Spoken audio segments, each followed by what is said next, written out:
Good evening. I'd like to call to order the North Hunterdon-Voorhees Regional High School District Board of Ed meeting on today, Tuesday, November 22nd, 2022. In accordance with the requirements of the Open Public Meeting Act, NJSA 10-4-6, adequate notice of this meeting has been provided by submission of notice of the time, date, location, or instructions for remote access to the Hunterdon Democrat on December 9th, 2021, the Star Ledger on December 7th, 2021, and subsequently re-advertised on May 19th, 2022, and on September 8th, 2022. Notice, and to the extent known, the agenda of this meeting has been posted on the North Hunterdon High School and Voorhees High School, has been posted at North Hunterdon High School and Voorhees High School, provided to the municipal clerks of Bethlehem Township, Califon Borough, Town of Clinton, Clinton Township, Franklin Township, Glen Gardner Borough, Hampton Borough, Highbridge Borough, Lebanon Township, Tewksbury Township, and Union Township, as well as all other interested parties, and posted on the district website. Fire exits are located in the direction indicated. If alerted to fire, please move in a calm and orderly fashion to the nearest smoke-free exit. And at this time, I ask that we all silence our cell phones. May we have a roll call, please? Ms. Bononi? Present. Mr. Chapman? Present. Ms. Crisologo? Present. Mr. Farbanis? Here. Here. Ms. Hintz? Present. Ms. Hoffman? Here. Mr. Kirschberger? Here. Mr. Mulek? Here. Ms. Salino? She messaged me, she's running in traffic, but she'll be here, but she's running late. Mr. Spanton? Here. Mr. Straight? Here. And Ms. Viado? Here. We all rise for the flag salute. Allegiance to the flag of the United States of America and to the republic for which it stands, one nation, under God, indivisible, with liberty and justice for all.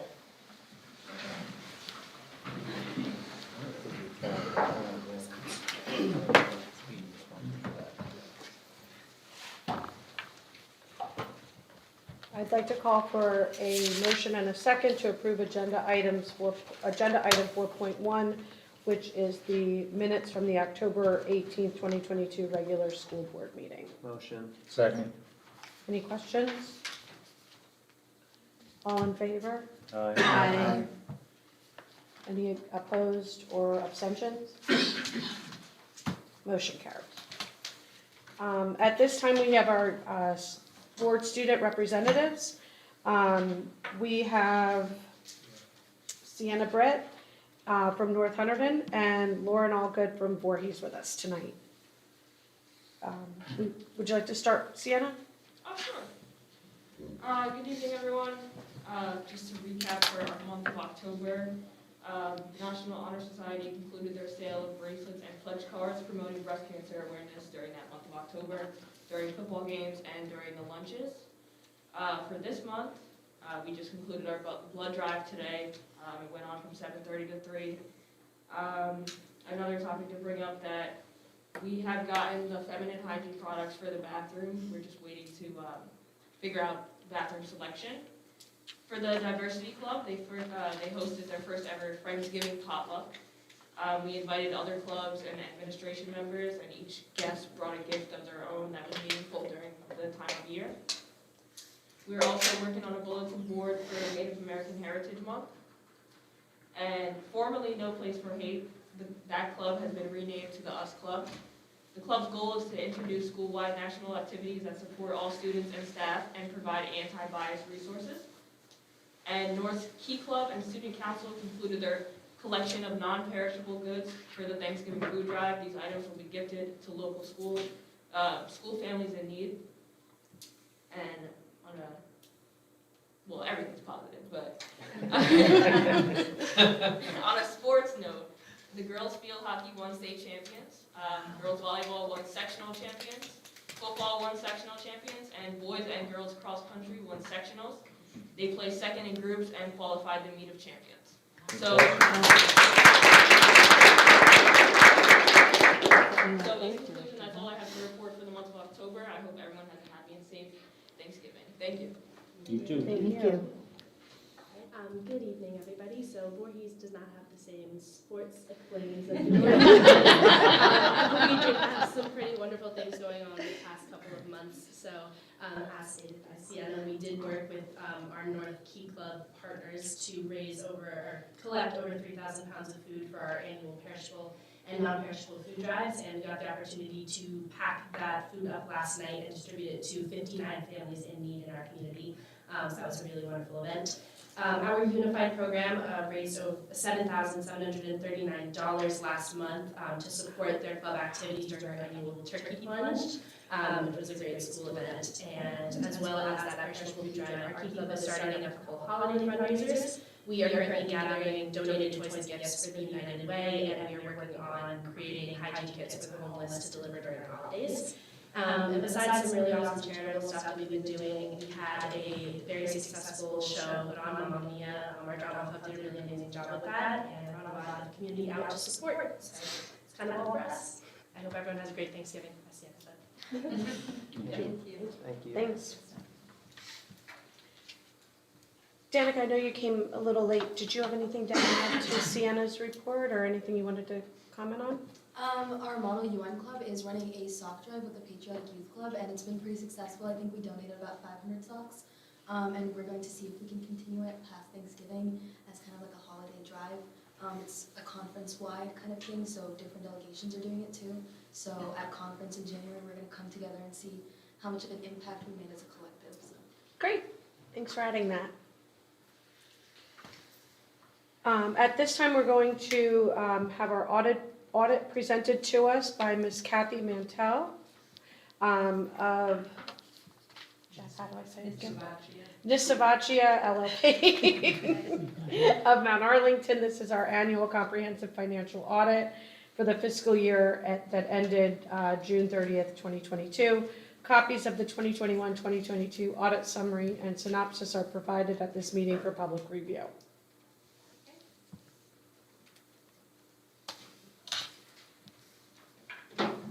Good evening, everyone, and thank you for giving me an opportunity to talk about the highlights of this year's financial report. Again, it used to be called the CAFR. It's been changed to the ACFR. It's a little hard to say. There's almost 200 pages, so really I tried to go through and highlight what is the most important information for the board members to be aware of and to understand. And so with that, I have a short 3-page report of financial highlights. What I did was I compared the fund balances of the school district as of June of 22 to those of 21. And as you can see, there was a $2 million increase from year to year. And what has happened, we're in the 3rd year of the pandemic, and operations really were disturbed for 2 years, and I don't think this year reflects back to normal yet. So I would believe that in 23 that things should be a little bit more on an even usual keel. But many school districts abandoned a lot of initiatives that they would have done, and so had a little bit more money, and so that money was being put into reserves. I know that there have been federal grants and federal funds in addition to that, so this district has done a really wonderful job of managing those funds together with the budget. So in the middle of the first page, I show you how the $2 million is generated. Each year you budget $4.5 million to support the budget. That's taxpayer relief. And that's at the bottom of the page, so you can see that continuity, and that's what you want to see. And other than that, the biggest contributing factor is unexpended appropriations. And so for the year 22, the district did have some unexpended appropriations, and of course you have to look at how many encumbrances there were at the end of the year, factoring that in. There was probably around 10% that was unexpended in 22. Again, because of all the fluctuations due to the pandemic. On the second page, I show you what the changes were in the capital reserve and the maintenance reserve account. So the capital reserve at the end of the year was $9.6 million. The maintenance reserve was almost $1.7 million. And that is really good to have, and I always like to emphasize that it's important to have capital reserve funds because the 2% increase that you're allowed in spending on the budget is very difficult to achieve when you have operating expenditures that are, a lot of them are going up beyond 2%, and maintaining and improving your buildings. So I think that that is very wise and very prudent. And another comment that I'll make, and I know that you were just successful in passing a referendum, is with those referendums, there's state aid, 40% state aid that goes along with it. And those are for DOE approved projects, T&E they call it. If you ever have any capital projects that are ineligible for state aid, capital reserve is a great place to be able to utilize those funds. So that is a very good financial decision to have that. In the middle of the page, I show you balances in the capital projects fund. These are all the Fund 30 projects that you've authorized. And so you have 5 different projects with unexpended balances at the end of the year. And again, another operation that was disrupted by the pandemic was food service. So that's why I showed you 3 years of comparison. Obviously, you can see in 2021, there was really little to no revenue. There were federal subsidies, but the takeaway is looking at what the unrestricted operating fund balance is at the end of the year. So at the end of 22, it was $283,000. And again, that is really a remarkable thing for a school district of your size. We had several school districts who did run into deficits if they weren't in the federal program, and North Hunterdon Regional, Voorhees Regional came out very well. And the last bit of financial information that I have for you tonight is we're required to report the long-term liabilities of the school district. So the district has some serial bonds outstanding at the end of the year. Compensated absences are the unused sick and vacation days that the employees have. Leases payable, that was a new standard that was implemented this year. It's GASB 87. And so we had to adjust the prior year balance to have them be equal to each other. And then finance purchases or lease purchase agreements that the district has entered. And the net pension liability, I'll just remind you, is only for PERS. The state covers the TPAF portion of that. So it's been 8 years reporting net pension liability. We're relying on that information from the New Jersey Division of Pensions. And over the course of time, that number has been decreasing, but when it first came out, I know districts were shocked. And I said, don't be shocked, it's a very long-term liability. It's for everyone who's in the PERS system today, and based on all kinds of factors such as interest rates and other actuarial data, that would be the liability for all those people for as long as they collect a pension. So do not let that bother you. And then at the end of the day, I just want to remind you too, we not only do the financial audit, we do compliance audit with DOE regulations, and there's a host of them. They add more and more every year. And also when the district expends over $750,000 in federal and or state funds, you have a federal and or state single audit.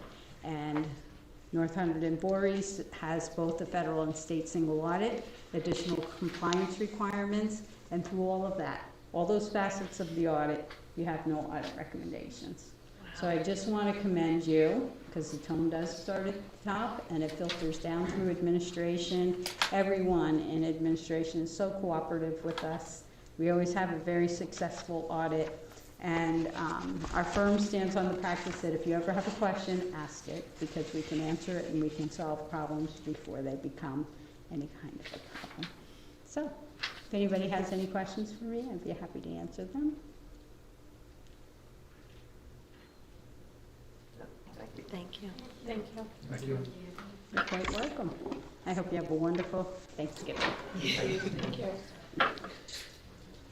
Can I call for a motion and a second to approve the receipt and acceptance of the annual comprehensive financial report and the auditor's management report for the fiscal year ending June 30th, 2022, as prepared by the district's appointed certified public accounting firm Vespuccia LLP of Mount Arlington, New Jersey.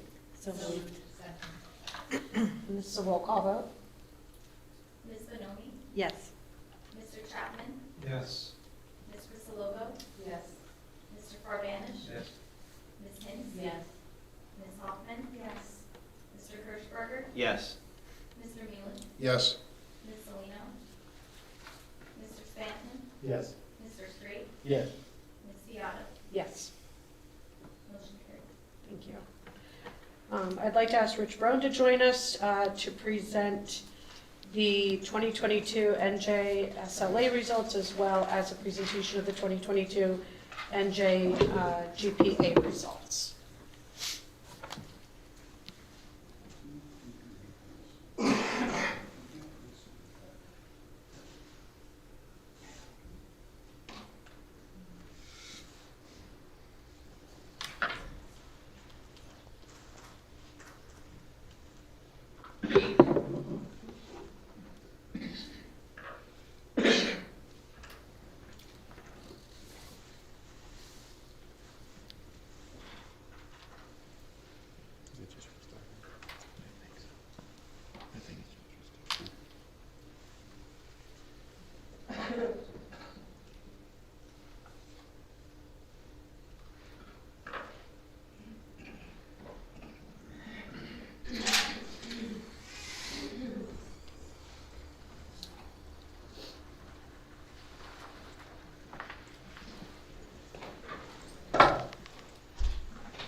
Well, hi, everybody. Good evening.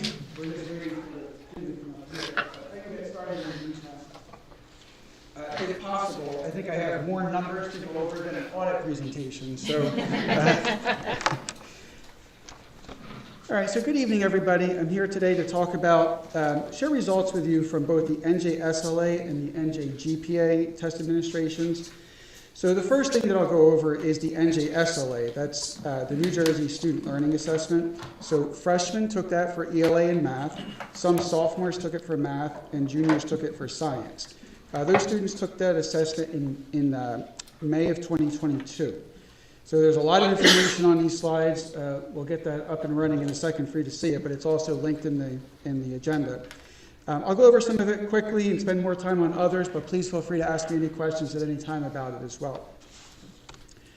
So, like I mentioned, the entire presentation is linked in the agenda. I'll give an overview of the test, I'll give the district results, I'll give the school results, I'll look at the results by gender, and then go over intervention strategies we're using to help students who are struggling. And at the end, I'll be happy to answer any questions that you have. So, we've been talking about NJ-SLA for a long time, but believe it or not, this is only this 2022 was the second time that we've administered that assessment. It's a modified version of the PARCC assessment, which started in 2014-2015. In 2019, the test was shortened and renamed the NJ-SLA. And then, as you know, there was no state testing in 2020 or 2021 due to COVID.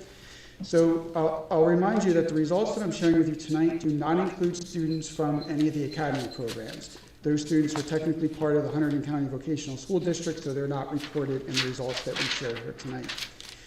The results are reported in 5 proficiency categories, with a 4 indicating that the student is meeting the standard and a 5 indicating that the student is exceeding the standard. So 4s and 5s are considered to be proficient. So for each of the results, I'll show you the percentage of students who earned a 4 and 5 for the district, and how that compares to the percentages across the state. So this slide here, the first one, shows that our district results for ELA as they compare to the state average.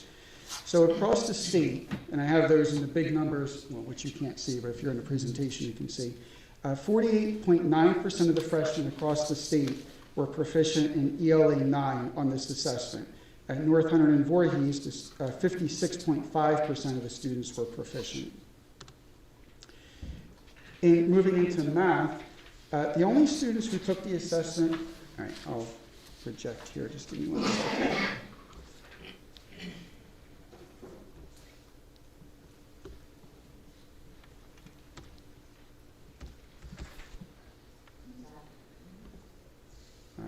Thank you, Jim. So for math, the only students who took the assessment are freshmen or students taking Algebra 1 for the first time. So that includes our sophomores who took a 2-year Algebra 1 course. So whereas 31.9% of our students were proficient on the Algebra 1 assessment, 35% of the students across the state were proficient on the assessment. I just want to note, that the statewide results for Algebra 1 include students in 7th grade, 8th grade, 9th grade, whereas our results are only for freshmen. Many of our freshmen, about half of our freshmen, took Algebra 1 in 7th and 8th grades. For geometry, which is also shown on here, 44.8% of the students across the state demonstrated proficiency. 77.8% of our students were proficient, so a tremendous increase across the state average. For Algebra 2, 57.9% of the students across the state demonstrated proficiency, whereas 90% of our students were proficient on the Algebra 2 assessment. So can we stop you, or Sure. should we save our questions? You can ask now, it's fine. So, because I feel like you may have explained this the last time you were presenting these results, but I think it's probably worth refreshing me at least. Our Algebra 1 results are below the state They are. average. Could you just explain that in Yeah, more so detail?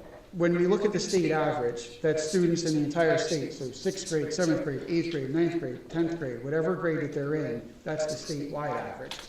The students in our district who took that assessment in 7th grade and 8th grade don't show up in our results because they took it in another district. So our students, our higher achieving math students, took it in middle school. Right, so it's like the other way to say that is that the students that are taking that Algebra 1 assessment in 9th grade are lower performing math students? They're not the higher performing students, yes, yeah. So, and one of the things that we look at is we compare, later in the winter, we'll receive the school performance reports where we'll be able to look at other schools. Then we'll be able to look at regional high schools and how those regional high schools performed in Algebra 1, which will give us a better indication of how our students are doing. Do you have what percentage of 9th graders are in Algebra 1 compared to the other It's maths? It's around, Anthony, what'd you say, like 60% or so? I think it's around 55-60% of our, Our 9th graders. Yeah. It's only half of them. yeah, it's right around half of the population. Around half of them take it, a little less than half, maybe 45% or so take it in middle school. Yeah. Thank you. Sure, you're welcome. Let's see here. So I think I went over Algebra 2 as well, yes. So as we move into science, so science is reported on a 4-point scale, so 3s and 4s are considered to be proficient. So juniors took this assessment, and it measures the students' proficiency on all of the high school science standards. You can see across the state, 28.9% of the juniors were proficient on the assessment. 41.7% of our students were proficient. So now I'm going to move into the school comparisons here. So here you can see North Hunterdon and Voorhees. Both schools for ELA 9, 57% of the students were proficient on the ELA 9 assessment. So the exact same percentage of students at the two schools. So we always look at different subgroups for each of these assessments as well. So for this slide, we look at the ELA 9 results by school and by gender. So the column all the way on the right shows the percentage of students who earned a 4 or 5, which is again considered to be proficient. The results for the North students were consistent between both males and females, but there's more of a discrepancy between females and males at Voorhees. The Voorhees females actually had the highest percentage of proficiency among all of these groups, with 65.5% being proficient. With Algebra 1, students at North Hunterdon and Voorhees were very consistent with proficiency. 29% of the freshmen, or those who took the assessment, at 29% at North Hunterdon, and 31% of the students at Voorhees were proficient on Algebra 1. When you break these down by gender, they were pretty consistent. The North males had the highest percentage of students proficient, but overall, it wasn't that wide of a discrepancy between the groups. So for Algebra 2, the state requires there to be at least 10 students in each group to report those scores. Because only freshmen took this, we didn't have a minimum of 10 students in each school to share the results. So we're not able to do the subgroups for Algebra 2. For geometry, two schools were very consistent. 77% at Voorhees, 78% at North Hunterdon were proficient, so very consistent for geometry. And then looking at the geometry results by gender, you can see that the percentage of students who were proficient was very consistent as well, bless you. The males at North Hunterdon had the highest percentage of students who were proficient, which was 83.9%. So moving into science, you could see that the North Hunterdon students, 38% of those juniors were proficient on this assessment. 49% of the juniors at Voorhees were proficient. And then when we break that down by gender at the two schools, there's some disparities between the results of females and males. A 21% difference between the highest results, the Voorhees males, and the lowest results, the North Hunterdon females. So this gives us information that we can work with to identify some areas to improve upon. So notable achievements for the NJSLA. As we talked about, the percentage of students demonstrating proficiency on assessment is well above the state average for ELA 9, Geometry, Algebra 2, and Science 11. And as far as intervention strategies, in addition to the classroom instruction, students get extra help during resource periods and after school. And then for the second year, we have two free tutoring programs for students, one with our teachers and one with the tutor.com to connect with a tutor. And for students who are not meeting the standards for the course, we have our response to intervention program. So I'm also going to go over the NJ GPA results, but do you have any questions about the NJ SLA results first? Sure. Do you have a historical comparison? Well, yes, we do, but the history keeps on, not the history keeps on changing, the test keeps on changing. Okay. So we first gave this a similar assessment in 2015. So in looking at 15, 16, 17, 18, 19, then no testing 20, 21, and now 22. 22 basically puts us right back to where we were in 2015. And is that indicative for both our students as well as statewide averages? Yes, statewide averages basically went back to where they were in 2015 as well. Yeah. Yes. Do you see a lot of the students taking advantage of the interventions in the tutoring? Yeah, we've had, I looked at the tutoring, for the teacher tutoring for the first few months, and it's being used quite a bit. The online tutoring, we've had over 4,000 minutes so far. I think it's over, I forget the number of sessions, but I know it's over 4,000 minutes. So we do track that and we promote it with our students. Every time I'm walking through the building, teachers are working with students during the day as well. So yeah, we have a lot of interventions going on. Yep. So, the male-female breakdowns, and there were pockets of significant Yes. discrepancy. Are those consistent from prior years? I know the tests have changed, but I'm assuming that we've been doing this same breakdown. So anticipating that question, I went back to 2019 to look at, the similar breakdowns. So 3 of the 4 breakdowns, so look, I focused on ELA 9 and Algebra 1 because in 2019 it was more than just freshmen taking it. So it's looking at geometry and Algebra 2, it's not going to be apples to apples. So looking at Algebra 1 and ELA 9, looking at Voorhees males, Voorhees, all those different groups. The 4 groups, so basically Voorhees, Algebra 1, North Algebra 1, Voorhees, ELA 9, North ELA 9. 3 of those 4 groups, that gap between the 2 has closed. And in fact, 2 of those, it's completely switched who was higher. So 3 of the 4, those gaps are smaller than they were in 2019. In terms of the school differential? Yes. The differentials between schools? Yes. Okay. I guess the ones that jumped out at me more were the male-female and maybe. Well, that's what I mean. That's what I'm saying. The discrepancies between males and females on Algebra 1 at Voorhees, and the discrepancies between males and females at North for Algebra 1. So there's 4 subgroups that I looked at, or 4 comparisons that I looked at. 3 of those 4, they have closed that gap.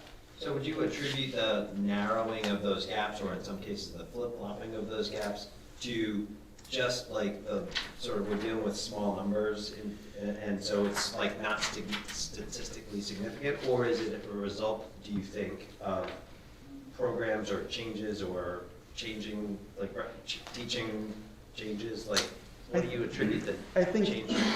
only looking at 2 years of data for that, it's hard to draw those kinds of conclusions, especially when 2 of the 4 completely flip-flopped. I think we would need to look at a bigger historical trend to try to identify that. But still, bringing awareness to it is one of the biggest things that we can do, so that we make sure that we're addressing the needs of all students. But it's probably a combination of both. Sure.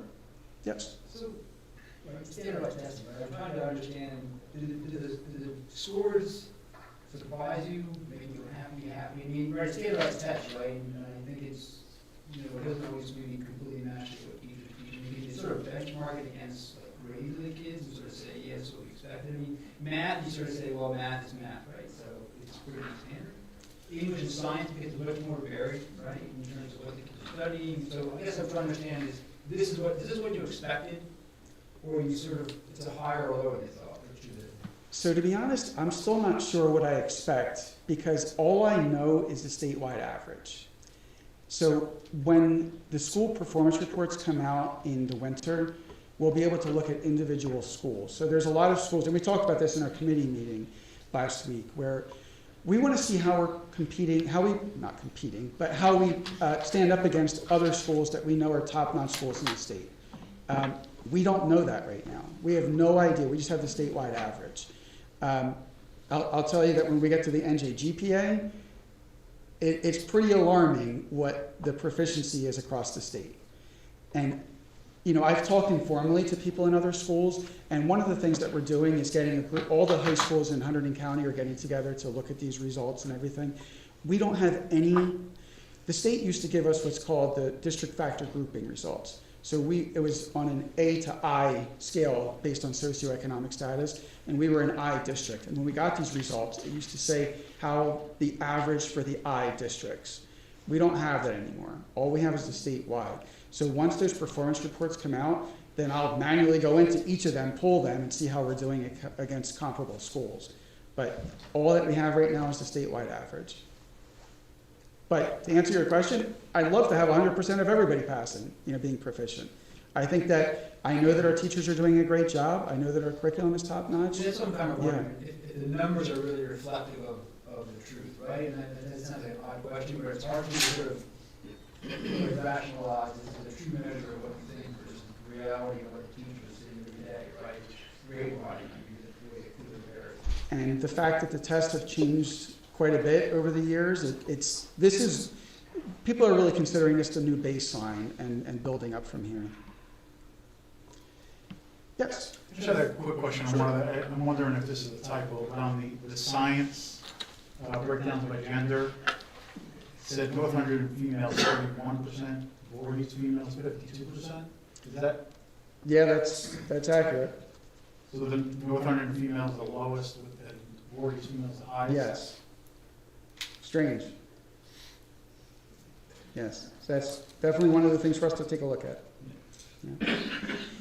All right, well, that was part one. This one is shorter because the science wasn't part of it. So juniors took the New Jersey Graduation Proficiency Assessment in March of 2022. There was an ELA section and a math section.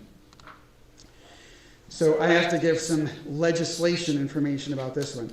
A few months after juniors took the assessment, the state passed legislation making the assessment a field test for the class of 2023. That was the group that took it. The same law also eliminated assessment requirements to demonstrate proficiency for graduation for the class of 2023. So typically students need to demonstrate proficiency in math and English in order to be eligible to graduate. That was waived for the current senior class. So even though the assessment was a field test, obviously we still examined the results to make adjustments to help this year's juniors be successful in the assessment. The NJGPA results are reported in two proficiency categories, not yet ready for graduation, and ready for graduation. The ELA 9, or the ELA portion, assesses students' understanding of the ELA 10 standards, while the math portion assesses students on Algebra 1 and geometry standards. As with the NJSLA, the results I'll report here tonight do not include students in any of the academy programs, since they're technically part of the Hunterdon County Vocational School District. So here are the state numbers and our numbers. According to this assessment, 39.4% of the students across the state were ready for graduation in ELA, and 49.5% of the students were ready for graduation in math. So let me repeat those ready for graduation percentages for New Jersey, one of the top states in the country for education. 39.4% for ELA and 49.5% for math. So our results are slightly higher for ELA, 43.7%, and much higher for math, 68%. So in looking at the ELA results by school, a larger percentage of Voorhees students were ready for graduation, according to this assessment, 49.7% to 40.9% at North. And when we break this down by gender, there's a pretty significant difference from a low of 33.3% of the Voorhees males being ready for graduation and to a high of 64% of the Voorhees females being graduation ready. So like you mentioned with the science, the biggest discrepancy was, that was females to females, that's right. Yeah. In looking at math by school, the two schools were pretty consistent, 66.9% of Voorhees students being ready for graduation and 68.6% of the North Hunterdon students being ready for graduation. The math results by gender showed that the North Hunterdon students were fairly consistent, with about 70% of both females and males being ready for graduation. There was a wider discrepancy between females and males at Voorhees, with 60.3% of the Voorhees males ready for graduation and 72.5% of the Voorhees females ready for graduation. So as I already pointed out, both the ELA and math NJGPA results for our students are above the state average. The percentage of students who are ready for graduation in math in our district is well above the state average. And then we obviously have the same help for students, as we mentioned, with the NJSLA. Do you have any questions about the NJGPA? Yes. So when the students took this test, they thought it was going to count? Yeah, they took So it wasn't until after that? They took it in March, and it was in July that the legislation was passed. There were some rumblings going on about that happening, but when they took it, they were under the impression it was going to count for graduation. That's scary. There was also, during that same time, a lot of controversy between the state DOE and the State Board of Education on what the cut score should be. The DOE was proposing 725. The state board went with 750. So all that controversy was going on around the same time as students were testing. Yes? What was the precursor test to this one, like before the NJGPA? Was there? So for juniors, for graduation, I mean, a few years ago, it was the HESPA assessment. So that ended, park testing started in 14-15. I think there was a year off, so probably around 2012 or 2013 was the last year for HESPA testing. And at that point, 95% of students were proficient. So there's been a long stretch where there hasn't been a statewide mandated graduation competency test? So for the last few years, there's been 3 different tiers, with Park/NJSLA being the main way that you can demonstrate proficiency. If students were not proficient on that, they could use the SAT, PSAT, those kinds of tests. And then if they still weren't proficient, they could do a portfolio assessment. I mean, with Park and NJSLA, we were up to around 70-some% of students being proficient at that point. All of these tests that I'm mentioning, by the way, NJSLA, Park, NJGPA, Start Strong, they're all pulled from the same bank of questions. They're all on the Pearson platform. They all look very similar to the students. They just have different names for the different purposes that they're being used for. Is there any, so I think like SAT, right? A lot of SAT is sort of a comfort of the style of testing. Is there any thought, or is it done, where the students are just throughout the year, right? Let's say every Friday, right? We're going to do 10 questions. Is there any, just a sort of, I think sometimes test scoring is sort of just a comfort zone. It's being familiar, yeah, it's being familiar with the questions. You know, we don't want to teach to the test, but I don't think these are tests that you can teach to, but you want students to be comfortable with those kinds of questions. So one of the things that we go over, there's an item bank that's a released item bank for ELA, math, and science arranged by the standards. So just adding in those kinds of questions so that students are familiar with them. You know, initially, it was just getting them used to taking a computerized test. I think that, you know, students are so ingrained with that now that that's not so much of an issue, but just embedding those kinds of questions into the curriculum so that students are comfortable with them. Yes, absolutely. Yes. Have we done a post-mortem where we failed these students the most? Being that these juniors took this test, were entirely under our roof through COVID, so we can't lay the blame on the sending districts. But you know, where was the most damage done? What things, other than some of the obvious ones, you know, so that we don't repeat some of these mistakes going forward? Because this is, you know, pretty devastating results. It's going to have a rippling effect going forward for a long time, and we know we're going to see this coming up from the younger kids too as they get to high school. So, any analysis of what was the biggest mistakes we've made? Yeah, so they give us what they call an item analysis report, where it shows each standard.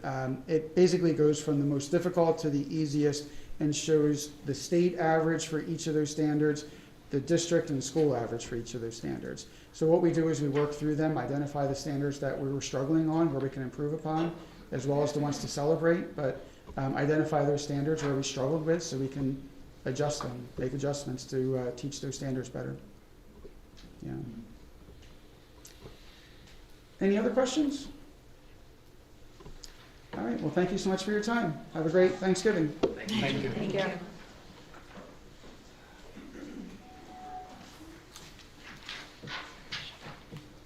Disgusting. At this time, I'd like to ask Mr. Bender to present the Chief School Administrator's report. We're going to start with some student recognitions from the high schools. We'll start with Mr. Peterson from Voorhees High School.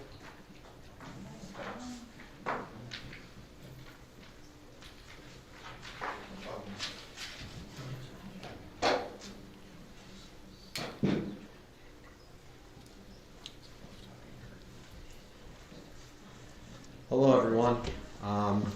Before I begin, and I'm going to talk about test scores, so sorry about that. I just wanted to thank Ryan Hoffman and Roger Straight for your service to the board over the years. It's much appreciated, so you will be missed. So we've talked about this young man a couple times already, but now you can put a face to the name. This is James Clausen. James Clausen was one of 369 students worldwide to score a perfect score every possible point you could earn on the AP Computer Science A exam. So,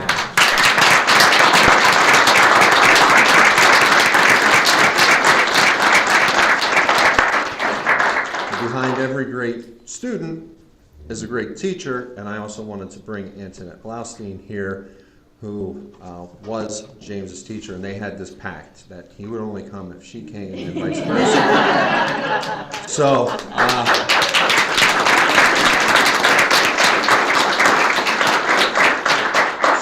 not only did she help him accomplish a perfect score, but her class overall scored an average of a 4.33 out of 5 on the exam. So, thank you.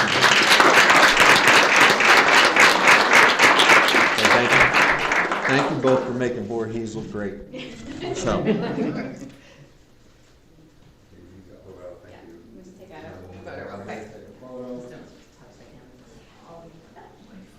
Bobby, you come, he comes. Sorry. That's what he said.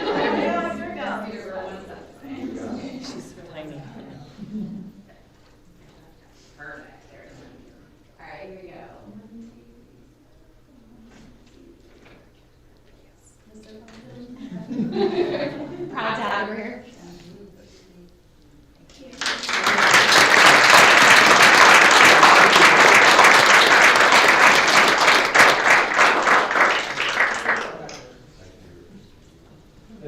we have Dr. Copper from North Hunterdon.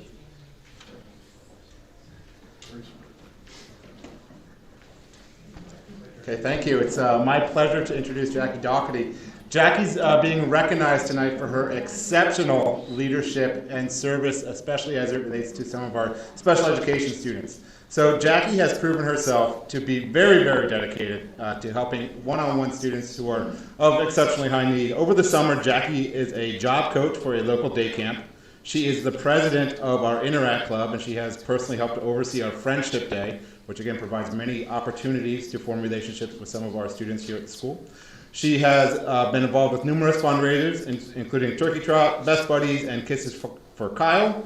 She is the team leader for Relay for Life, which raises money for cancer.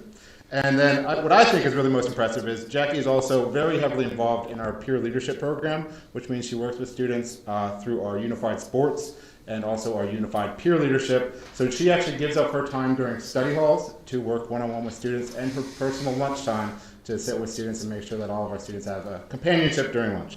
So again, Jackie is an exceptional student, and Jackie works, basically her time is spent shining the spotlight on other students, helping other students achieve success, and helping other students achieve applause and recognition. So it's my hope tonight that we can give Jackie some applause and recognition of her excellence.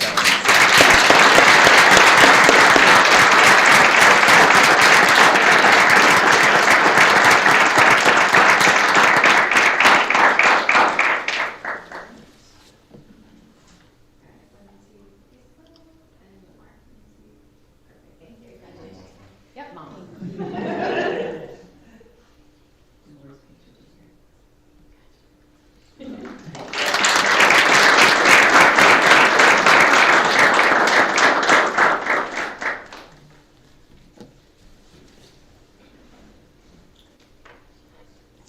Okay, moving on. I had a superintendent's report, but Sienna and Lauren pretty much covered everything.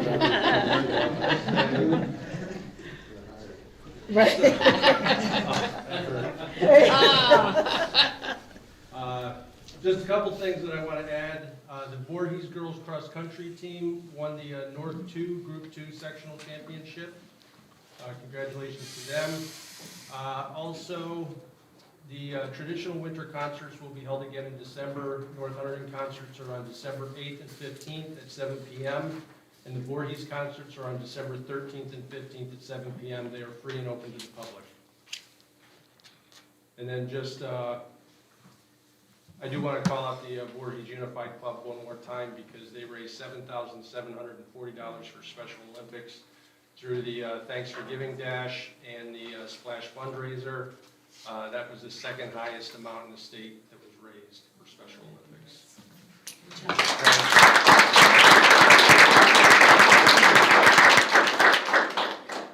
The HIV report for this month was 2 investigations. Neither were founded, and then a reminder from last month, there were 3 investigations and none of those were founded. I need a... So moved. Second.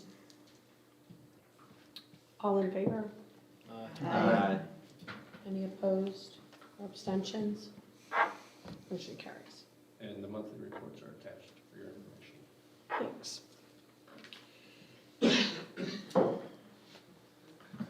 At this point in time, I'd like to recognize the official election results from November 8th, 2022. Our bond referendum results, the bond referendum passed with a vote of 14,101 to 7,235. Our Board of Education results, we have 2 new board members joining us and 2 are staying. Beth Cotrain will be a new board member for Clinton Township, Lebanon Borough at a 3-year term. Jessica Viato will represent the town of Clinton, Franklin Township, Glen Gardner Borough for a 3-year term. Kimberly Salino will represent Bethlehem Township, Hampton Borough for a 3-year term, and Nicole Gallo will represent Highbridge Borough and Lebanon Township for a 3-year term. And at this time, I would like to recognize our outgoing board members, Ryan Hoffman and Roger Strait. Ryan has served our board for 1 year representing Lebanon Township and Highbridge, and though her time with us was short, I want to sincerely thank her for all the great input and suggestions that she's given us this year. She jumped right into board service from day one and served on additional committees such as No Place for Hate. And again, we want to sincerely thank you for your hard work and service.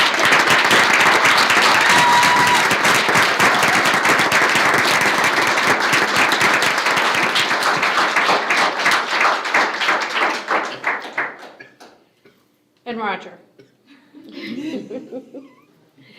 Roger has served 4 terms on our Board of Ed, starting in 2010, representing Clinton Township and Lebanon Borough. Prior to joining this board, he served on the Clinton Township Board of Ed for 2 terms, beginning in 2004. Roger has served on multiple committees during his tenure here and has provided valuable insight and suggestions year after year. He is our longest-serving member of the current board and has provided important historical background to us on various projects and continues to be a steadfast member. On behalf of the Board of Education, I can't thank him enough for all he's given to this district and community, and he will be greatly missed.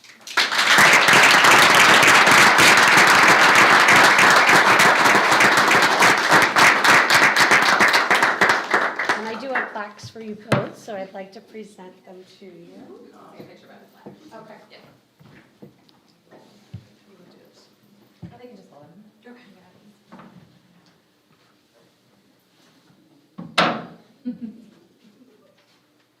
Ryan, come on up. Oh, do both of you? Yeah. Okay, great. All right. Group photo. Thank you.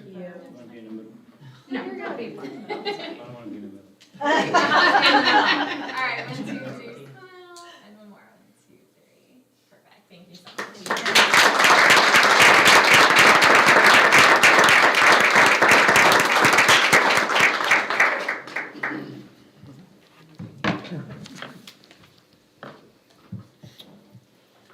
I'd like to call for a motion and a second to approve the 2013 board meeting calendar.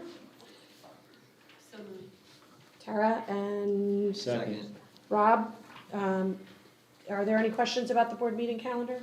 So December is out again, I guess again? Well, we're going to conclude it all tonight. That's December 2022, but December 2023 is also a planned, not Right. no Yeah. meeting. Yeah, we've been consistent, being able to, So we From skip everything. 2 months of the year, December and July. But we just need to have one every 2 months at minimum. Right. yes. Any other questions before the meeting goes to vote? All in favor? Aye. Any opposed or abstentions? Motion carries. At this time, it's calling for an appointment of members and a chairperson for the nominating committee. I have not had a chance to discuss who I'd like to submit for chair, but I would like to recommend Shelley Crisologo to chair our nominating committee this year. And I'd like to have John, if you can, and Glenn serve with her on the committee. Sure. To lead our nominating committee. Yep, absolutely. Thank you. So thank you for indulging me, since I didn't have a chance to talk to you before. That's okay. And at this time, I'd like to go to committee reports. Wait 1 second.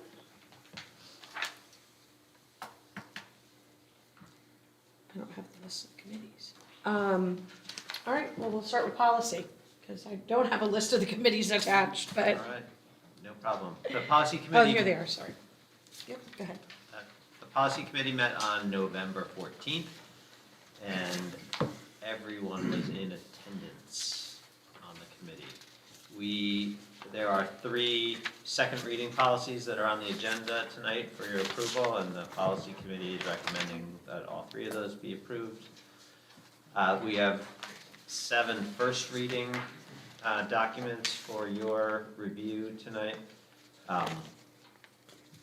Several of those were the typical Strauss-Esme sort of just change to superfluous language, and that isn't really of import. But there were a couple that I did want to call your attention to. So policy 0141, which is board member term or board member number and term. So this is the allocation of the vote, the thing I wanted to call attention to was the allocation of the vote percentages, which is based on the census data. So it was updated based on the 2020 census, and there was some very minor 1/10 of 1%, 1/10 of a vote change in terms of the weighting of the vote. So just take a look for that. It's those percentages, those vote weights are determined by, or the math is done by the county superintendent for the allocation of those votes in a regional district like ours. And again, that was updated based on the 2020 census. The other one that I wanted to call attention to was 5111. So this was a policy about its enrollment of students, and this is one of the ones that was reviewed as part of our policy audit. And basically there's a big chunk of language that is recommending being stricken, which is about the enrollment or the potential for enrollment of non-resident students. So the language that's in there, that's been in there since 2001, is that when the enrollment percentage of both high schools falls below a certain number, it allows for the consideration of enrollment of non-resident students. And that's a policy that we've not actually considered. So like the district, the administration's position is that, there's a myriad of reasons why enrolling non-resident students is not in the best interest of the district. And so we're recommending that the policy be updated to reflect the practice that has been in place for as long as any of the current administration has been running the district. So that's 5111. And then 5337 is a new policy. So we've talked in prior months about the effectiveness. Jeff has talked about the effectiveness of the therapy dogs that have been utilized on sort of an on-demand basis recently, and there are plans, or there's an intent to look into having therapy dogs on a more permanent basis in the district. And so we're introducing a new policy which will allow us to further initiate a therapy dog program for students who could benefit from an emotional support animal, and this puts in place the parameters to make sure that that program, if it were put in place, would have sort of the guidelines about how those animals to be treated and how they're cared for and what the rules for them being in the building are. So that's a new policy. And then those were the only policy, in the first readings, those are the only sort of policy elements that were of worth mentioning. Anybody have any questions? I think Brian does. I'm surprised that you didn't call out 2451 adult high school as worth mentioning. So can you tell me, this is a new policy, and what's behind this? So this is a new policy because it's a mandated policy, so we have to include it. We don't have adult high school offerings in our district. So it's new, it's there because it's mandatory, but it's not much import because we don't have an adult. Okay, so this is not, we're implementing a policy, we have to, but we're not about to now act on that policy. Right. Okay, so we've got it. All right. Then just one more, and it's actually on 0131, the revising of our own rules and regulations, which it looked like it was a lot of the language, just kind of changes that Keeps stress us main business. Yeah, exactly. Except for the procedure of changing a policy. I found interesting, in step 4, it says all of these things have to be submitted to the superintendent. It doesn't seem wrong to me, but why did they get changed to that? Before we did not? Is there anything of important that you know for that change? Like now, whereas we didn't submit such changes to regulations to the superintendent, now we must submit them to the superintendent, which, as far as I can read, it doesn't mean he or she can, push it under the rug or anything. It still has to come to the vote of the board. It's just now we're like formally required to get his or her opinion. Yeah, so I will say that clause was not discussed, and so I don't have an opinion on that. I don't know if anybody else does.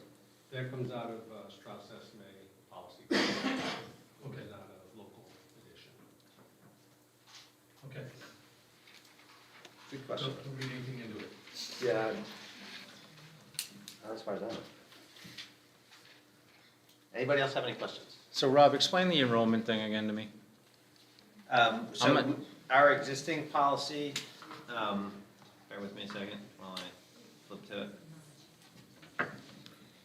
Our existing policy in 5111 has a section in it about non-resident enrollment, which establishes a policy that sets some guidelines for the consideration of non-resident student enrollment.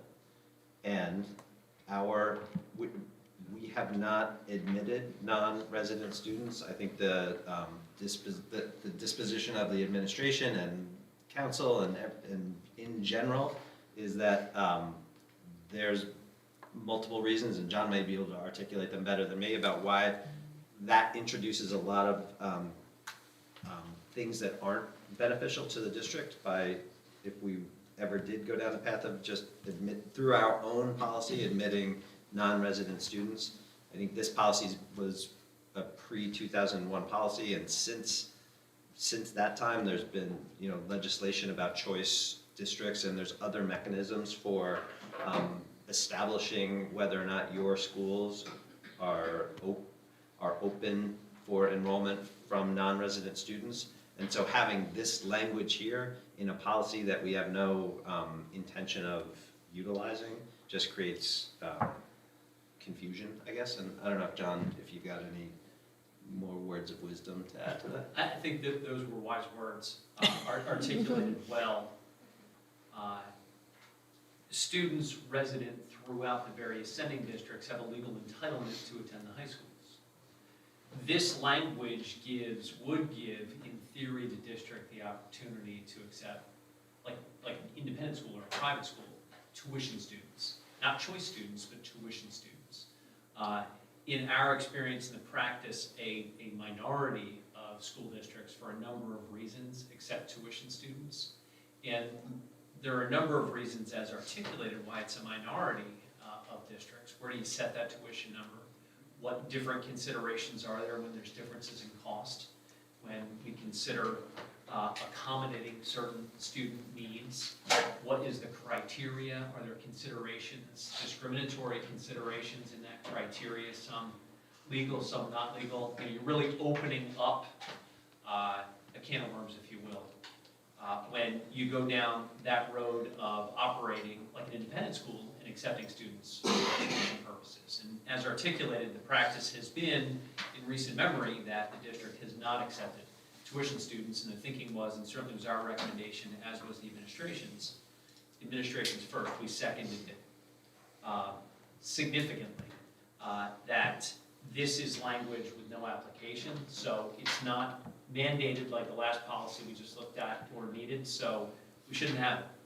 If the district and the board at some point in the future wants to consider tuition students for some reason, and there's administrative support for that, we could look at the criteria. So this doesn't prevent us from ever doing it in the future? Absolutely not. We could look at the criteria, we could look at the application process, we could look at all those kinds of things, but this is old, dated, inapplicable language that hasn't. So you just don't want it written in writing? We can still do the practice, we just don't want to put it in writing? There's no present intent, and I don't know if, when we talk about history, if, during your tenure, if you've ever seen tuition students. Well, Clinton Township does it all the time with Here. Lebanon. No, I know, here, no, but this is a combination of 12 districts, so. Sure. You know, this is how we all got started. You know, we each couldn't fill a school, so we all kind of came together. So to me, in practice, this is how this whole district got formed together anyway. I just kind of think it's a little hypocritical of us at some point in time to say, you know what? You can't come here.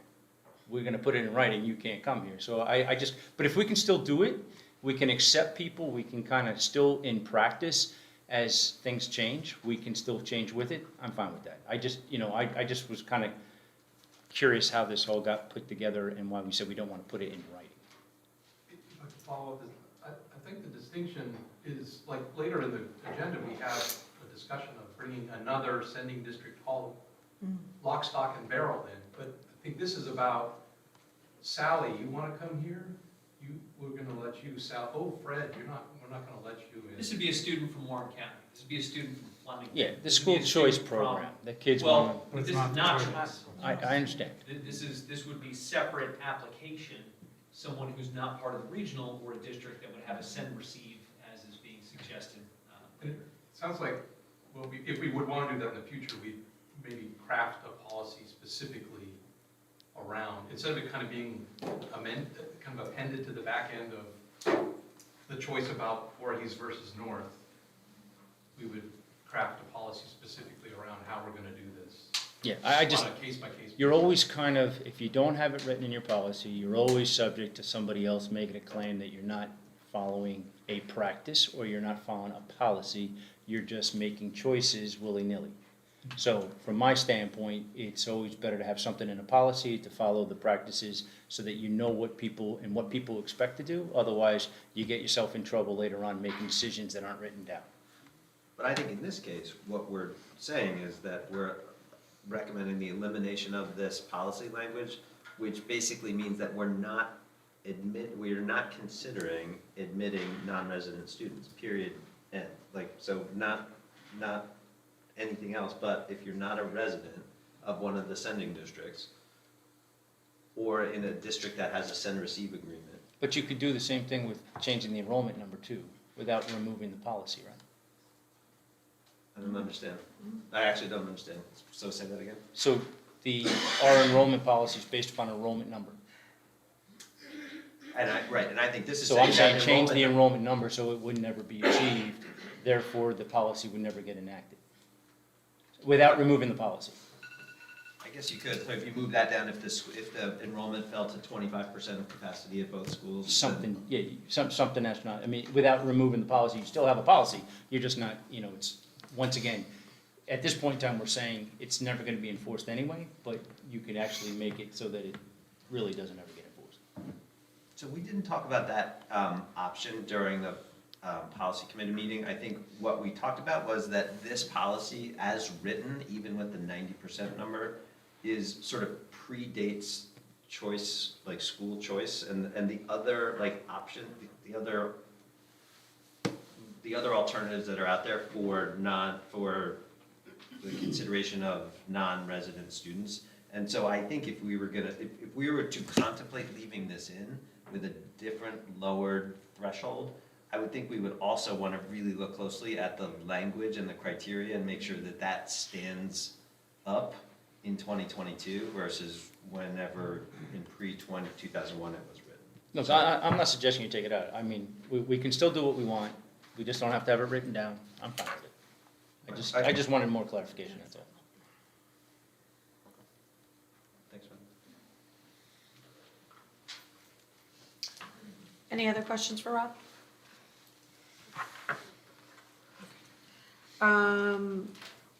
Community relations did not meet this month, but we had a very good reason why, because we had spent a lot of time meeting about the referendum, and thanks to all your hard work, Tara, for leading that committee, for that to pass, so thank you, and thank you, Maren, for all the hard work that you put through as well.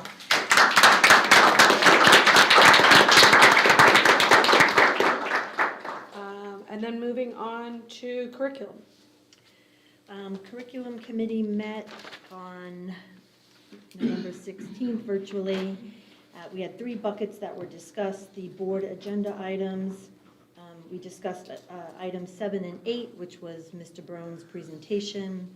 Just 2 things to point out, just a reminder that there was a deep dive presentation from the curriculum committee in both September and October on the results.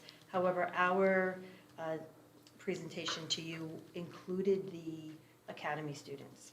And even though Mr. Brown did say that, I do think it's worth pointing out again that they can be a significant amount of students, and they are all taught by the same teachers that the students that were represented tonight. So I do think it's important to remember that even though they weren't in this report, they do elevate the scores of the district, and they're taught by the same teachers. So it's important to remember that. We discussed agenda items 13.1 to 13.3, which are the 3 new curriculum proposals. One being the study skills. It's a new semester-long elective. This course currently is available for freshmen that have an IEP. However, just hearing from teachers and parents and students asking for additional help with study skills, the administration has decided to propose this for all students who would like to choose it. In addition to this, just a reminder that the North Hunterdon-Voorhees student assistant counselors have put together a website to help students with study skills, whether they take this course or not. There was a discussion briefly about this course being mandatory. However, there are some students it is absolutely impossible to add anything. Some of them wouldn't have lunch. So at this point, it can't be mandatory, but the administration and Mr. Brown are looking into, do they look at something in the future, and do they offer different tiers for different levels of students for study skills? The second new curriculum idea is the daily living skills, new course for students with special needs. Currently, it is half a year, and now it's going to be offered, the proposal is for a full year. No? This is a new course. This one is Oh, this not was all- the new one, sorry, this is the new class, I apologize. And then the third is the unified physical education and concepts of health, adding health to the curriculum for some of our students with special needs. So those are curriculum agenda items 13.1 through 13.3. We then discussed items 15.1 through 15.5. We went over the out-of-district placements on the agenda, reviewed the home instruction and changes in our home instruction providers. We also discussed a proposal for a new club at Voorhees, very exciting, based on enough demand for it. At this point, it's just like all new clubs, it is a volunteer with an advisor, and there is no cost to the district for this additional club that is on the agenda for approval. That's a Latin club? The Latin Club at Voorhees, yes. So the committee, the action for this is the committee supports all of the agenda items 13.1 through 15.5. The other category we talked about was the NJGPA results that we saw tonight. We went into further detail. And just overall, when the school performance reports are released, like Mr. Brown said, they will be looking at how our test scores compare to similar districts and actually presenting that to the committee. So we'll have further conversations on that. And then the last item we discussed, as always, every month we pick a topic to look at, and this month was chronic absenteeism. We all learned a lot about what is involved in the what's required. So chronic absenteeism is defined by the state as being absent for 10% or more of the days enrolled during the school year. So a student who's not present for any reason, excused, unexcused, or disciplinary action is considered absent. The only time that it's not put in that number is if it's a college visit, a religious holiday, and the all-important take your child to work day. However, if they are in a school activity, it still gets put into the count. So the absences, we looked at it by school and by district. We also looked at the reports from 2017 through 2018 and then 2021 through 2022. As well as a further deep dive, we looked at it numbers by gender, race, and grade level at each school. So staff members are reviewing the list of students who are chronically absent. They've been identified who really were absent versus any of the other categories during the 2022-2023 school year, and working individually with counselors and parents and the students to get them more engaged and back into school.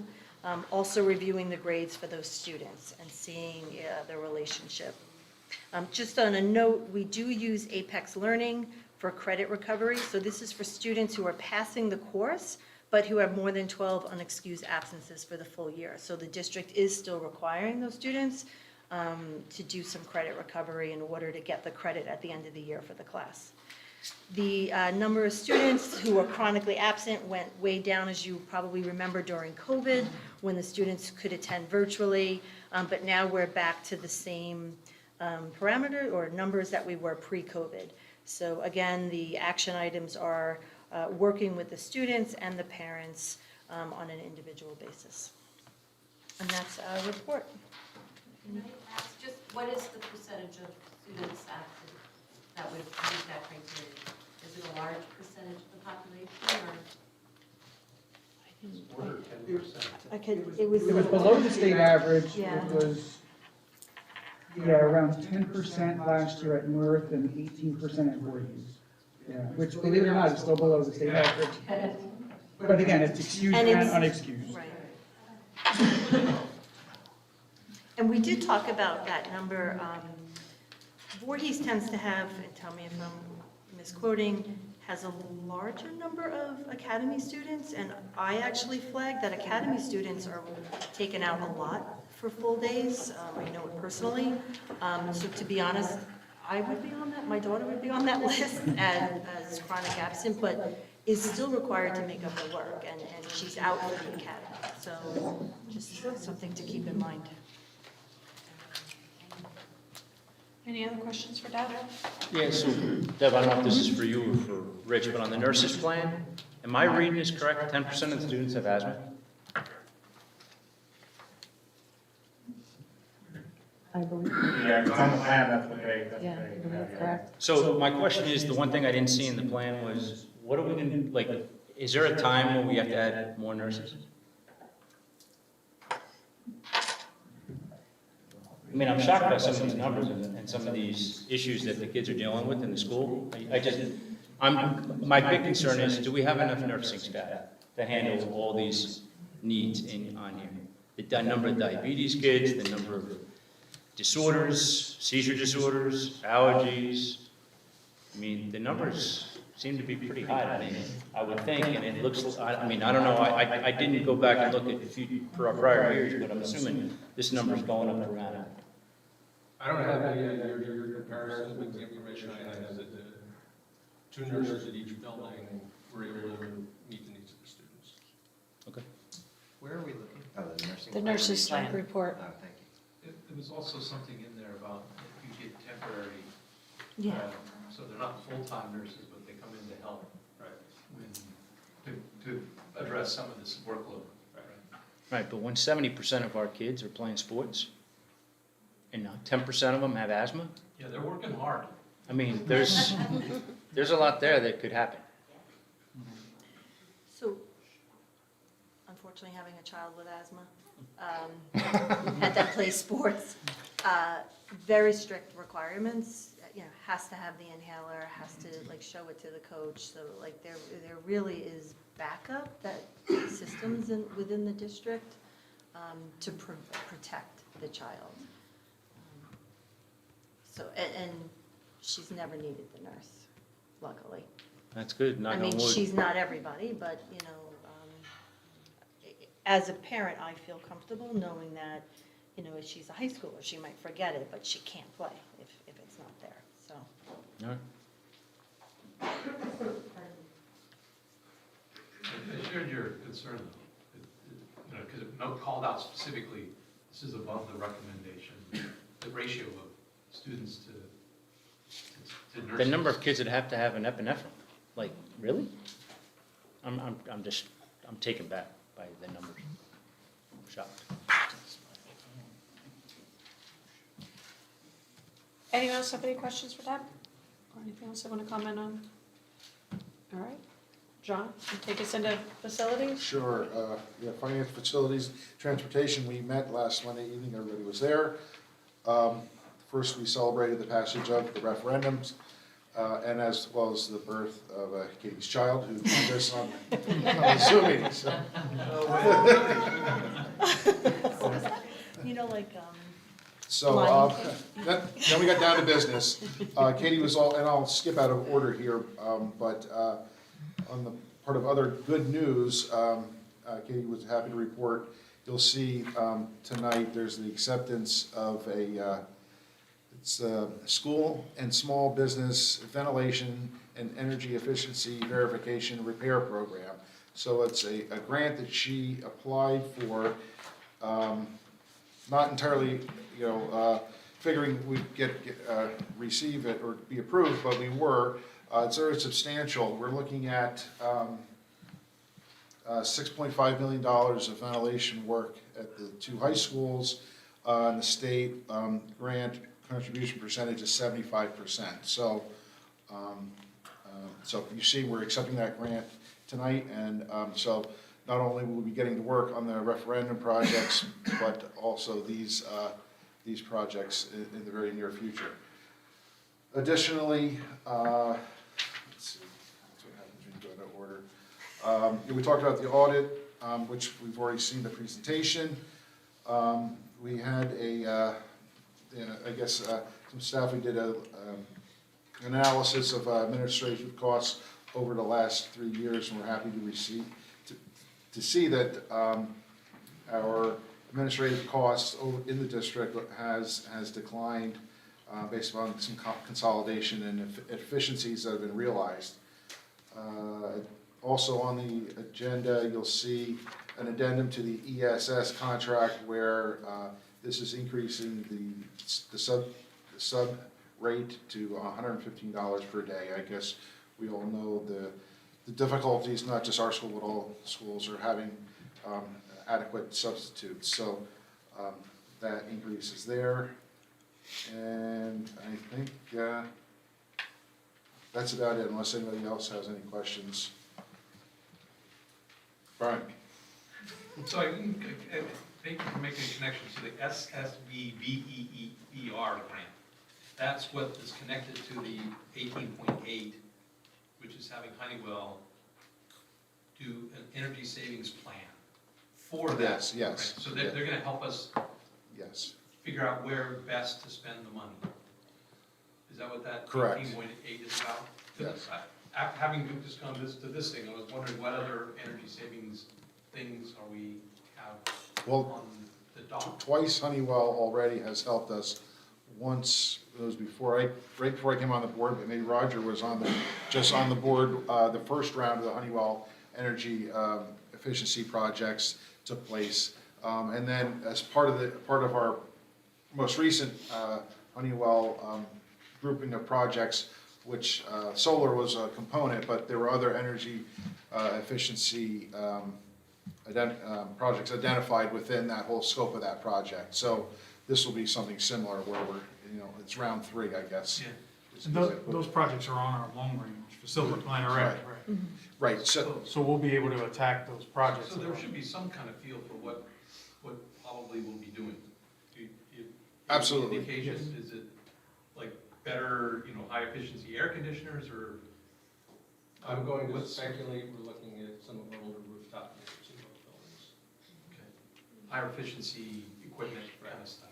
Yes. Or stuff that's reached the end of its life. But that's kind of what 18.8 is about, is having Honeywell help us figure that out, Yes. and go execute the program. Right. With all this money that Katie found under a rock. Right. She was aware of the grant. She made the application. You look at our long-range list of projects, it's cumbersome, so it's easy to find projects on there. You just have to page through it a little bit. And I think Katie stated that she worked with Honeywell. They helped her with this application because they had helped us before, so they were willing. They had already done the work, so they were able to assist her in filling out the grant information with information we already have gone through with them. So that was, a plus. At no cost. At no cost, Yeah, they had already done the work, so And that, I think, was what helped facilitate us getting the grant. It's Good job. fabulous. Yeah, and the Wasn't the grant's over $4.2 million on a total, like 75% of the investment. Great job. It's great. Yeah.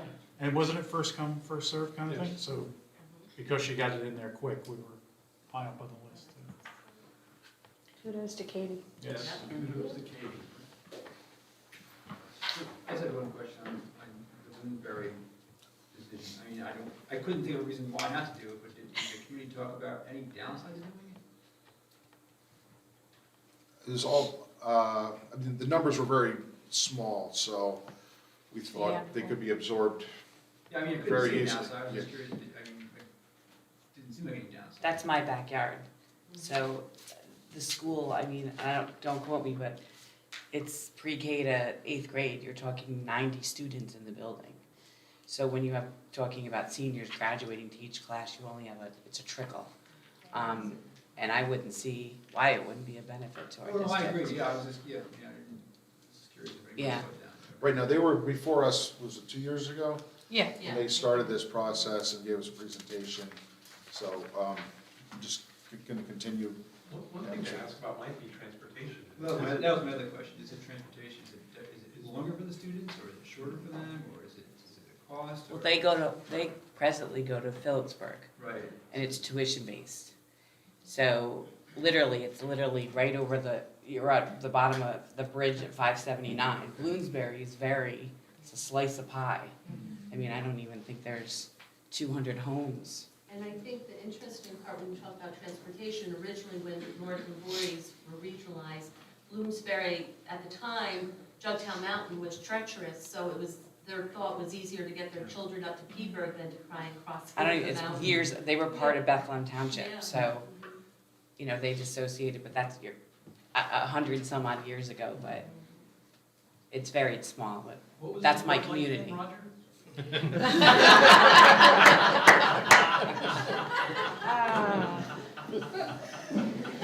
I'm old, not that old. That's a good, Brian. Nice.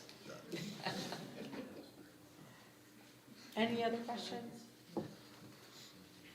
Shelley, you want to Yes. bring us home with personnel? The Personnel Committee met on November 16th virtually. All committee members were in attendance with the exception of John Healy, as well as Jessica, our board president, and Superintendent Benter, and Assistant Super, Mr. Burgess. We reviewed and discussed the agenda, and we'll take action on it after the executive session. Thanks. And that's all I have. Thanks, Shelley. Thank you. Brian, I think that there was a November meeting for the Hunterdon County NJSBA. Do you have results from that meeting? There was, the meeting was last Thursday, and they discussed the NJSBA conference, which I know some folks attended, over 6,000 attendees from the state. So I didn't go, so I can't talk about that. Maybe you guys can share your experience once I go through this brief list. They did talk about connecting districts with grants. I mean, Katie seems we're really on top of grants, but that is also a resource for the district if it's needed for other grant ideas. And then there was a presentation from Flemington-Raritan School District on their use of ESSER funds. Many similar ways to the way that this district is using them. They have a summer program with math camp, Project STEM, summer STEAM, after-school tutoring, a summer reading program, a summer assessment, and they were talking primarily about programs for younger students as well. But it was great. It was a great presentation. Tara, there was a number of us that attended the NJSBA conference. Does anyone want to provide some feedback on that? It was great to see everybody back in action. And when I had delegate this past Saturday, so they discussed the workshop and they're looking forward to. That was my next reporting out, so you can, So if you they want. had, it was over 4,000 people that were attended the first day, which usually never happens. So a lot of the sessions were at capacity, standing room, they had to break into other areas, so it was kind of nice to see the energy. And then we had talked about grants again when we were there, so it's wonderful that Katie found this, and it would be great as a board we can maybe put on one of our committees, maybe even finance opportunities and try and, flesh out monies that we could get for the district. Yeah, there's a new round of ROD grants coming out, so Yeah. I think that would be definitely helpful, yeah, if we can identify those, yeah. So anyway, workshop was great. Workshop was awesome, it was so Yeah. informative. Yep, we saw John And we on the floor, it was great. standard room was parliamentary procedures. There you go. And And then then, we'll get together some information and we'll share it with the rest of the. Yeah. the board. And Absolutely. all of the- It was a lot. The addendums are all online, you can go and look at each session and you'll get the agenda of it and see what was discussed. And they expect it to be bigger and better next year, so. And AC's coming back with these conferences, it's been, That's it, right? yeah, It was so nice. yeah, so. I have a question. Do we have anyone on staff that is, does grant writing or more familiar? The teachers are so, with the mandates and busy, it's a lot. Is there a period of time that's set aside? Do they do it in the summer? If we're gonna look at more, I mean, it's great, as we see, to get that grant money. Is there any way we can assist Yeah, we'll look at. the board? I mean, there's gotta be methods, and, I mean, that's most important, because the teachers end up writing those grants.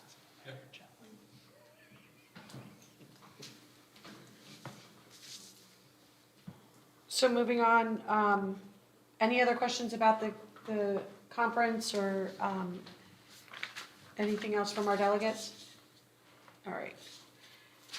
At this point in time, I'm going to open it up for public comment. During this portion of the meeting, the public is invited to address the school board with questions or comments. The public is requested to sign the register provided for this purpose and to state their name, municipality of residence, group affiliation if applicable, and direct their comments to the school board president. While all comments will be considered and a response will be forthcoming, if and when appropriate, school board members will not respond to the speakers at the time of their appearance. The public comment period will be a maximum of 30 minutes in length unless there are unusual circumstances. Those appearing will be allocated 3 minutes to speak, and no one will be permitted to speak twice until those that have not yet had an opportunity to speak have had a turn.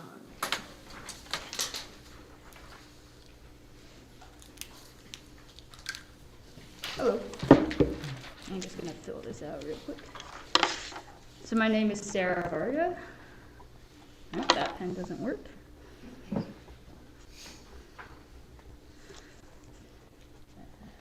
I'm from Lebanon Township. Sorry, I'm just doing this in real time here.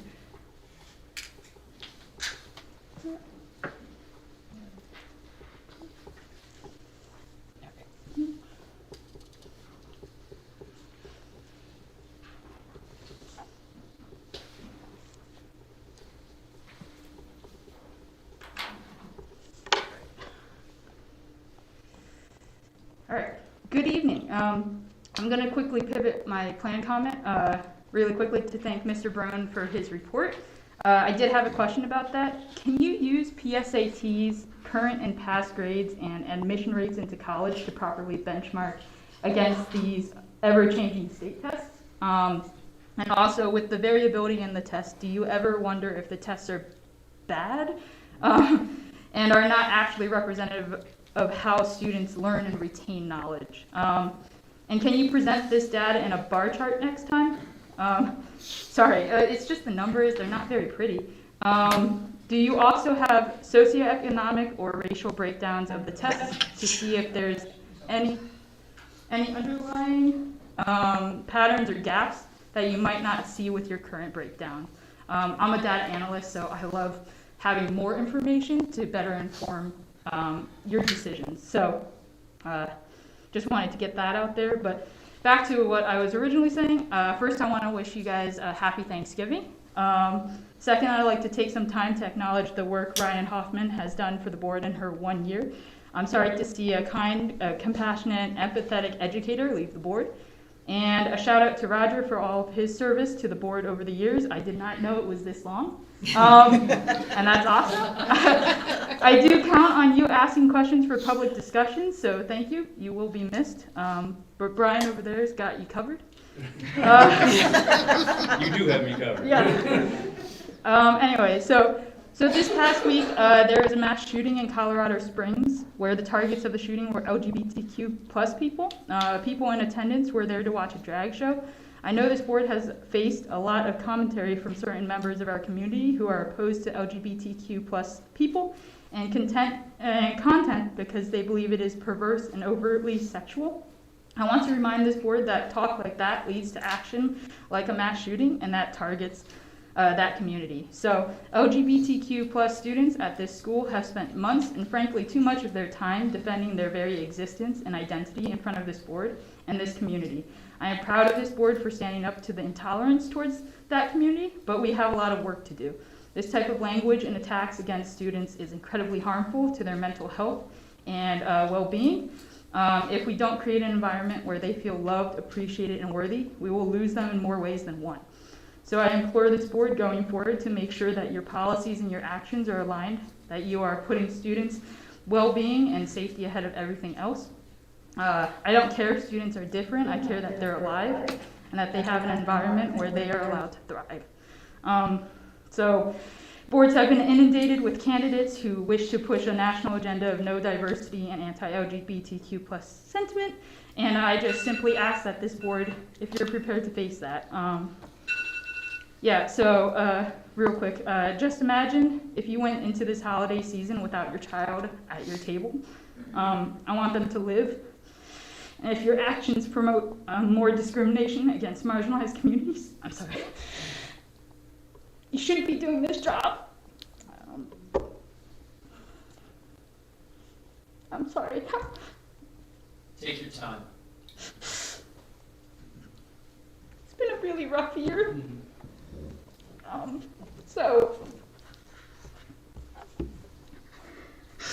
you like to come back up? Sorry, I just have one sentence left. Okay. No belief system is worth more than their lives. Have a great holiday, guys.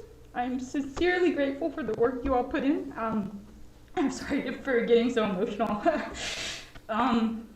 Thank you. So, happy Thanksgiving. You too. Thank you, Sarah.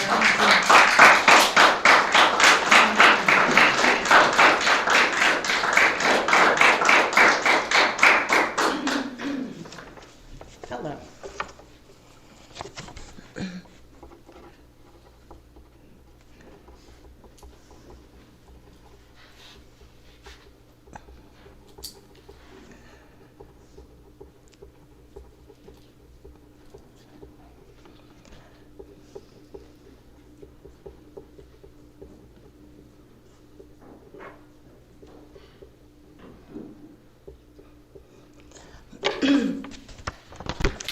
Good evening, board members. My name is Denise Hickson, and I'm from Highbridge. As we prepare to celebrate Thanksgiving, I wanted to take a moment to thank all of you for the time and effort you have devoted to serving our school district during this very difficult year. At times, meetings have been very long and loud, but you all maintained your professionalism no matter what. As a resident of Highbridge, I would like to extend a special thanks to Ryan Hoffman, who has served our community with distinction. As an education professional, Ryan's insight into the real world of the classroom, particularly special needs students, have been an asset to this board. As a member of the LGBTQ community, Ryan has helped the board consider diverse perspectives in a region where difference can be dangerous. And as a defender of intellectual freedom, Ryan was among the board members who helped preserve students' right to read when book banners attacked the school libraries earlier this year. Some voters are persuaded by the loudest voice and the most outrageous claims. Me, I look for the listener, the consensus builder, and the person who starts a conversation, not a confrontation. As I've watched the proceedings of this board over the last year, those are the qualities I have seen in Ryan Hoffman, and I hope the board will continue to embrace this even as its composition changes. On behalf of my friends and neighbors in Highbridge, Thank you, Ryan, for representing our students, all of our students, to the best of your ability. We are truly grateful for the sacrifices that you and your family have made so that all families have the benefit of a quality education. Thank you.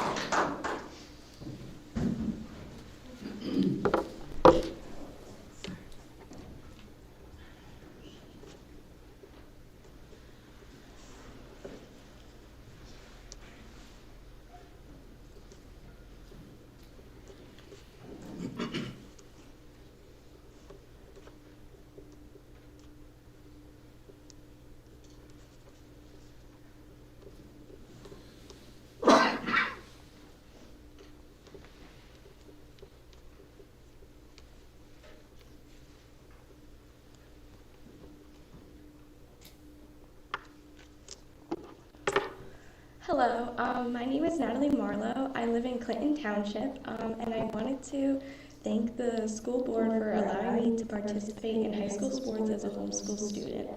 I really enjoyed being part of the North Gymnastics team this past season. My coaches and teammates were very welcoming toward me, and I felt like I was able to fit in well on the team without having been a student at North. I'm so grateful to have had this opportunity, and thank you.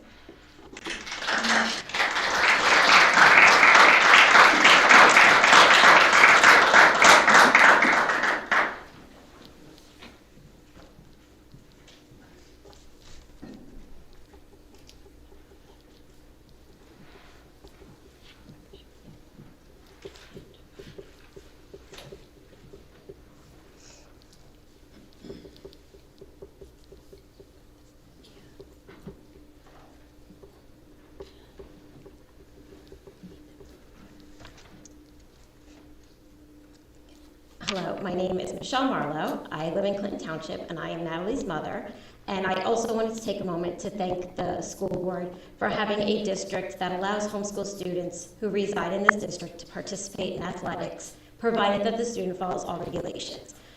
As you are aware, according to the NJSIAA policy, each district determines whether homeschool students are permitted to participate in athletics.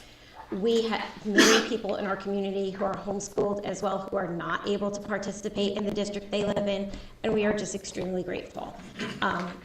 Natalie was able to, as a junior this year, participate on the North Gymnastics team. Her experience was absolutely wonderful, and again, we are just so thankful that she had this opportunity.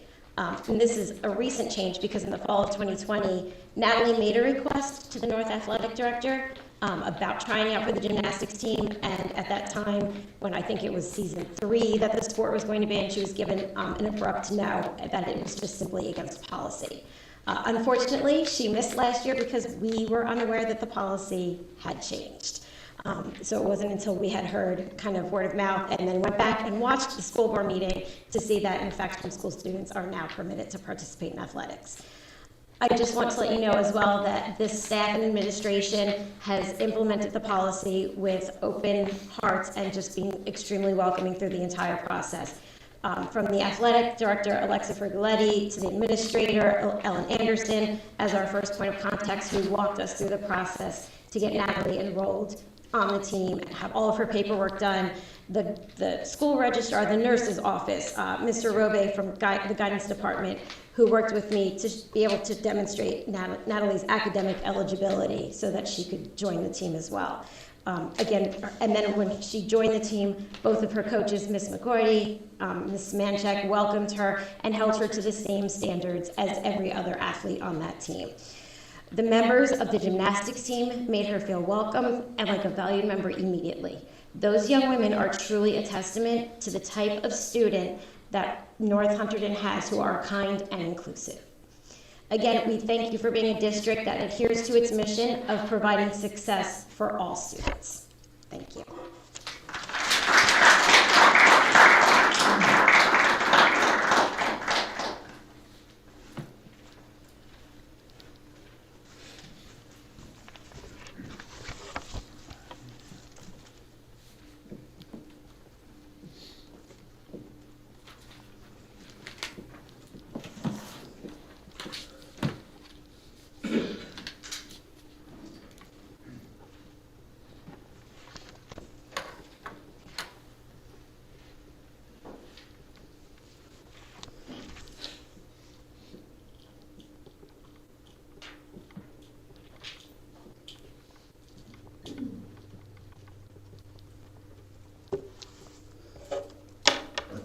work is done.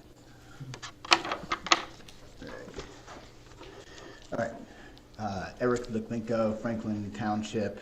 I have a son in 12th grade and 10th grade, and they absolutely love North Hunterdon. So thank you, teachers, for the great education for my kids. All right. I spoke at the August Board of Ed meeting about my concerns with NHV's contract with a third party, Panorama Education, for the administration of student surveys. NHV first contracted with Panorama in the fall of 2020 and told parents and students that the purpose of the survey was for the school to gain students' feedback and about school experiences. NHV repeated this same communication 5 more times over the next 2 years. Nowhere did NHV communicate that after contracting with Panorama, the school immediately provided this third-party company the private information of all NHV enrolled students. Parents opting their students in or out did not affect Panorama's access to student data. Panorama created profiles for each of our students with this data, including gender, race, ID number, IEP status, 504 status, and even if the student qualifies for free or reduced lunch. Despite the description provided to parents, the survey included extremely invasive psychological questions so invasive that NHV cannot mandate participation because it would violate the federal law PPRA. NHV stated that no one from Panorama would see our children's responses, but Panorama scored our children's surveys responses. The scores became data points. The data points were tracked throughout the years. Our children were never told that their responses to these surveys would create a psychological record that will remain with them forever. Our children were never told that the guidance department considered their responses as actionable and certain scores would be deemed as red flags. That would require school intervention and parent involvement. Parents were never told these details either. Even more concerning, after I researched the education technology company, I uncovered that Mark Zuckerberg has been funding Panorama since 2013. The school has an obligation to keep students' private data private. There are major data privacy concerns about the school providing a third-party company funded by Mark Zuckerberg every student's private data and survey responses to psychologically track them. The New Jersey Department of Ed attempted to mandate psychological surveys of all New Jersey high school students. The law never gained the support it needed and was never enacted.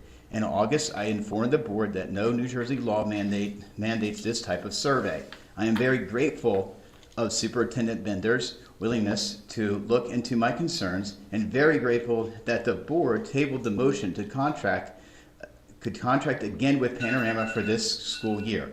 The next month, Mr. Bender proposed that NHV not contract with any third-party companies for survey services. September 20th, this BOE voted unanimously to not contract with any third-party companies for school surveys. Then 4 weeks later, on October 18th, NHV cut a check number 31856 to Panorama for the full cost of annual survey services at $6,375. This invoice was attached to a signed contract between Panorama and NHV for survey services this year. Tonight, I am asking that this BOE investigate how NHV is again under contract with Panorama, exposing the private data of every one of our children when the board unanimously voted against the contract. Another thing that I would like to actually for the board to consider is that if we are officially not really in contract with Panorama, which it seems like we are because we just actually cut them a check, that if we are not, there is no reason for Panorama to be housing our kids and our students' data, and that we should officially do a written request to Panorama to delete all of our student data that they house in their servers. That's just what I'm requesting or thinking that we should do in order to protect our students' privacy and privacy rights. That's all I got. So hopefully y'all could look into why a check was cut on October 18th for services rendered that we all unanimously said that you're not going to contract with Panorama. All right. Thank you for your time.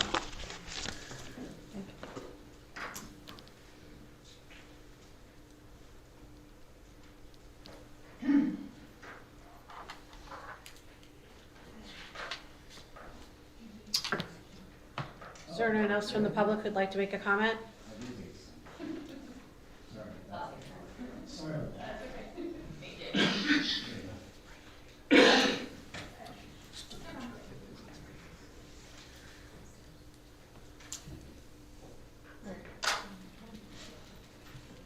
At this time, I'd like to call for a motion and a second to adopt the curriculum changes, agenda items 13.1, 13.2, and 13.3, commencing in the 2023-2024 school year. So moved.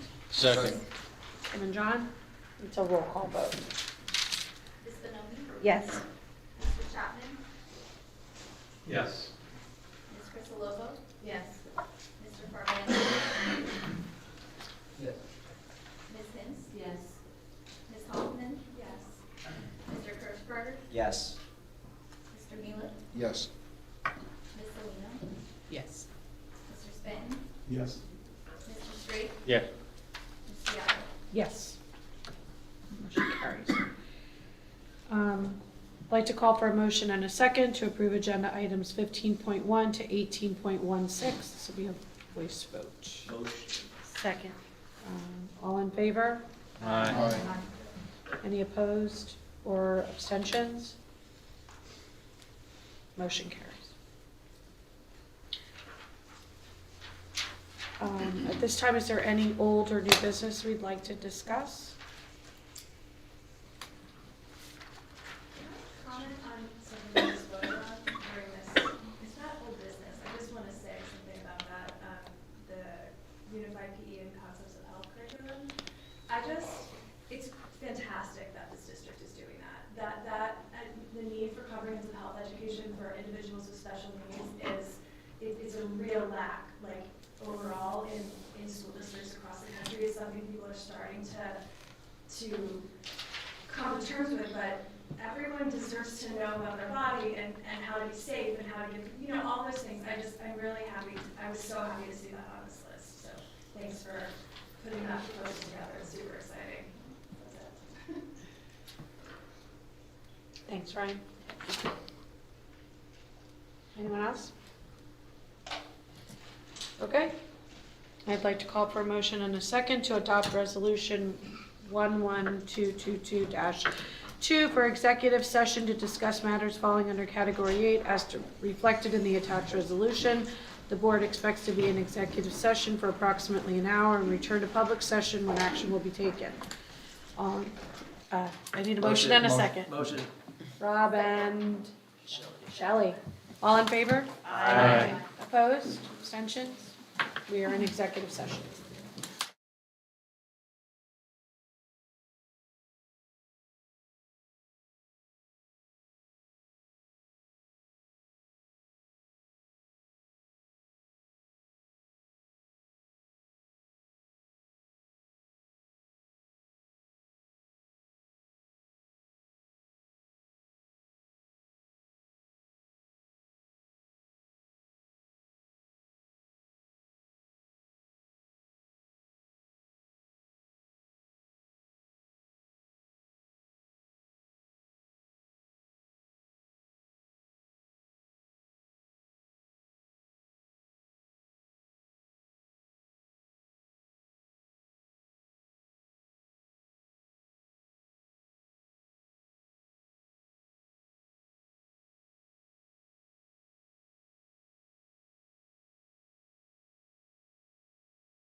I'd like to call for a motion and a second to reconvene public session. Second. And Deb, all in favor? Aye. Any opposed or abstentions? We are back in public session. Is there any new business that we would like to discuss? Okay, seeing none. I'd like to call for a motion and a second to approve agenda items 23.1 and 23.2, including hand carries. What does that say? If provided. Oh, if provided, but, They're on. no, it's my, it got, sorry, I just want to make sure I'm reading it correctly. Including hand carries, which is the personnel agenda and the executive minutes from October 18th. For some reason, don't mind me. I might have touched something, I'm very sorry, hold on. I don't know. It's okay, though. I might have leaned on something, hold on. It's okay. My bad. Anyway, we're calling for a motion and a second to approve the personnel and executive. Is there a second? Yes. All right. All in favor? Aye. Opposed, abstentions? Motion carries. Motion Like to to- adjourn. Motion to adjourn. Oh, and a second.